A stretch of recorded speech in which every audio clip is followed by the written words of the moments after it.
हरे कृष्णा। एक बार नारद जी भगवान का दर्शन करने के लिए बैकुंठ पहुँचे और बैकुंठ लोक में भगवान को बहुत खोजे पर भगवान नहीं मिले। तो नारद जी ने सोचा कि चलो अब थोड़ी देर प्रतीक्षा करते हैं, क्योंकि भगवान कहीं गए होंगे किसी काम से, तो आएंगे तो मिल लेंगे, दर्शन कर लेंगे भगवान का।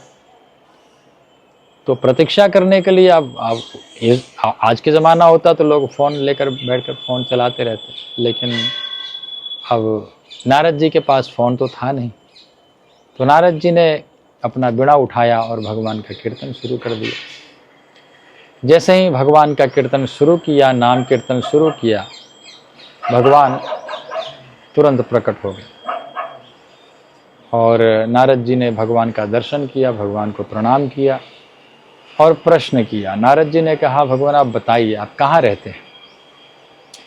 हमेशा कहाँ रहते हैं? वैकुंठ में रहते हैं, ऐसी बात नहीं रहते हैं, पर हमेशा नहीं रहते हैं। आप हमेशा कहाँ रहते हैं ये पहले बताइए आप मुझे, क्योंकि मैं आया था आपका दर्शन करने के लिए, आप यहाँ थे नहीं, कहाँ गए थे?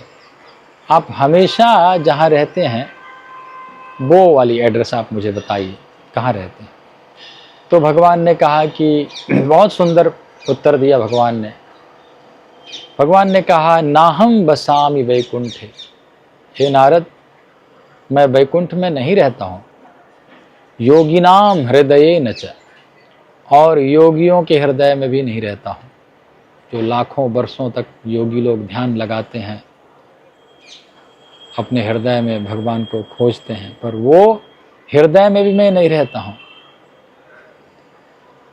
मद भक्ता यत्र गायन्ति तत्र तिष्ठामि नारद। हे नारद, जहाँ मेरा भक्त मेरा नाम कीर्तन करते हैं, मेरा कथा करते हैं, मेरा गुणगान करते हैं, मेरा यश गान करते हैं, मेरा नाम का गायन कीर्तन करते हैं, वहाँ रहता हूँ।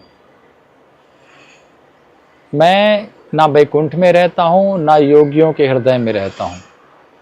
तो इससे हमको ये समझ में आता है कि भगवान को दर्शन करने के लिए हमको बैकुंठ जाने की ज़रूरत नहीं है। हम भगवान को यहाँ बुला सकते हैं। और वो कैसे? तो भगवान का नाम कीर्तन कथा गुणगान करके भगवान आ जाते हैं, और जहाँ चाहे वहाँ भगवान को बुला सकते हैं। हमको क्यों जाना है वैकुंठ? भगवान को, प्रभुपाद जी कहते थे, हमको भगवान का दर्शन करने का प्रयास नहीं करना चाहिए। ऐसा कर्म करो कि भगवान स्वयं हमको देखने के लिए, है ना, आए। जैसे ध्रुव महाराज को दर्शन करने के लिए स्वयं भगवान वैकुंठ छोड़ करके ध्रुव महाराज को दर्शन करने के लिए आए थे। तो ऐसा कर्म करना चाहिए कि भगवान स्वयं आए। तो वो कर्म है, बहुत सिंपल है, भगवान का नाम कीर्तन। जैसे ही कीर्तन करेंगे भगवान वहाँ प्रकट हो जाते हैं। तो स्वयं भगवान ने नारद जी से कहा है। तो इसलिए हमको हमेशा भगवान का नाम कीर्तन करते रहना चाहिए।